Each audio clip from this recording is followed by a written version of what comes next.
quand j'écoute RFI en train de spéculer l'ex-rébellion, les mouvements signataires, d'abord RFI qu'ils arrêtent de mentir.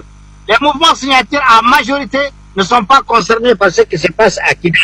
C'est une poignée d'hommes, c'est une minorité qui continue à se livrer à ce genre d'exercice. Malheureusement que les populations dans leur majorité ne soutiennent pas. Donc il faut recadrer les choses. Quand je vois aussi le communiqué de la MINUSMA qui donne l'impression qu'il y a une situation de haute tension, il n'y a absolument rien de tout. Il y a quelques groupes de capricieux auxquels la MINUSMA doit donner les bons enseignements, rappeler à l'ordre que le Mali a le droit de parcourir, de traverser son territoire quand il veut. Et que dans tous les cas, de toutes les façons, cet accord, il est terminé. Il ne reste plus que la vocation de DDR pour que cet accord, on le mette en arrière.